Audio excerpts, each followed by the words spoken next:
नमस्कार प्रेक्षकांनो, तर पोकरा योजना काय आहे, या योजनेने काय काय लाभ मिळतील हे आज आपण जाणून घेणार आहोत। तर पोकरा म्हणजेच पॉवर कंस्ट्रक्शन रूरल ॲक्टिव्हिटीज ही योजना ग्रामीण विकासासाठी आणि आर्थिक स्थिती सुधारण्यासाठी एक महत्त्वाची योजना आहे।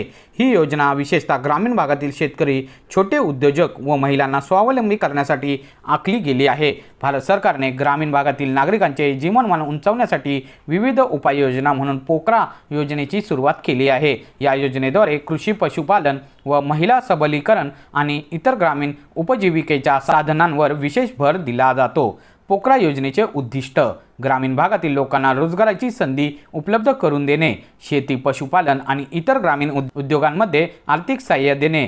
तिसरे आहे महिलांना स्वावलंबी बनवून त्यांच्या जीवनशैलीत सुधारणा करणे। चौथे आहे ग्रामीण पायाभूत सुविधांचा विकास करणे। पाचवे आहे शाश्वत आणि समावेशक विकास साधणे। या योजनेचे घटक पोकरा योजनेअंतर्गत खालील घटक समावेश आहे। कृषी क्षेत्रातील सहाय्य, आधुनिक तंत्रज्ञानाचा वापर करून शेती उत्पादन वाढवण्यासाठी आर्थिक सहाय्य, सिंचन सुविधा उभारणे व देखभाल करणे, सेंद्रिय खतांचा वापर आणि प्रशिक्षण कार्यक्रम। दुसरे आहे पशुपालन, गायी, म्हशी, बकऱ्या यांसाठी आर्थिक सहाय्य, पशुसंवर्धन केंद्र उभारण्यासाठी निधी, दूध व्यवसाय चालना देण्यासाठी सबसिडी। तिसरे आहे महिला सबलीकरण, स्वयंसहाय्यता गाठण्यासाठी SGH आर्थिक तांत्रिक सहाय्य, गृह उद्योगासाठी कर्ज उपलब्धता, कौशल्य विकास कार्यक्रम। चौथे आहे उद्योग व रोजगार निर्मिती, लघु व मध्यम उद्योगांना प्रोत्साहन, ग्रामीण भागातील बेरोजगारांना प्रशिक्षण, स्वयंरोजगारासाठी अनुदान व कर्ज।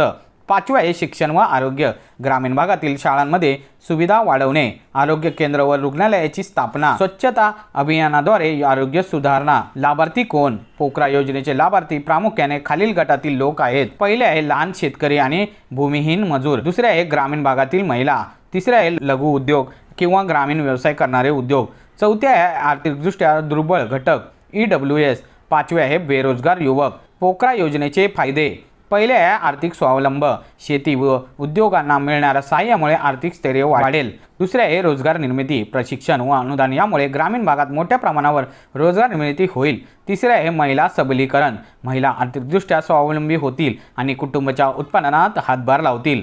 पाचवे आहे शाश्वत विकास, नैसर्गिक संसाधनाचा शाश्वत वापर व विकास साधता येईल। पाचवे आहे ग्रामीण जीवनमान उंचावणे, आरोग्य, शिक्षण आणि स्वच्छता सुविधांचा लाभ मिळाल्यामुळे जीवनाचा दर्जा सुधारेल। अर्ज प्रक्रिया: तर लाभार्थ्यांनी अधिकृत पोकरा योजनेच्या संकेतस्थळावर नोंदणी करावी। नोंदणीसाठी आवश्यक कागदपत्रे: आधार कार्ड, उत्पन्नाचा दाखला, जमीन व मालमत्तेची कागदपत्रे जर लागू असेल तर, बँक खाते तपशील। तिसरे आहे स्थानिक पंचायत कार्यालयात किंवा तालुका विकास कार्यालयात मार्फत अर्ज करता येतो। योजनेचा खर्च व निधी: पोकरा योजना केंद्र आणि राज्य सरकार यांच्या संयुक्त निधीमधून चालवली जाते। प्रत्येक घटकांसाठी वेगवेगळ्या स्वरूपात अनुदान व सबसिडी दिली जाते। यशोगाथा: पोकरा योजनेच्या माध्यमातून अनेक लोकांनी आपले जीवनमान सुधारले आहे। उदाहरणार्थ, एका लहानशा गावातील महिलांना स्वयंसहायता गट तयार करून मसाले उत्पादन व्यवसाय सुरू केला। या व्यवसायामुळे त्या आर्थिकदृष्ट्या स्वावलंबी बनल्या। एका शेतकऱ्याने अनुदानाचा वापर करून ड्रिप इरिगेशन सिस्टम बनवली, ज्यामुळे त्यांचे उत्पन्न दुपटीने वाढले। निष्कर्ष: पोकरा योजना ग्रामीण भागातील आर्थिक विकासाला चालना देणारी व स्वावलंबी बनवणारी योजना आहे। ही योजना केवळ आर्थिक मदतीपुरती मर्यादित नसून ग्रामीण जीवनाच्या स्वर्ग अंगाचा विकास करण्याचा तिचा प्रयत्न आहे। योग्य अंमलबजावणीमुळे ही योजना ग्रामीण भारताला आर्थिक आणि सामाजिक दृष्ट्या सबळ बनवू शकते। प्रेक्षकांनो, तुम्हाला दिलेली माहिती कशी वाटली आणि हा व्हिडिओ आवडला असल्यास आपल्या YouTube चॅनलला लाईक, शेअर आणि सबस्क्राईब करायला विसरू नका। तोपर्यंत धन्यवाद।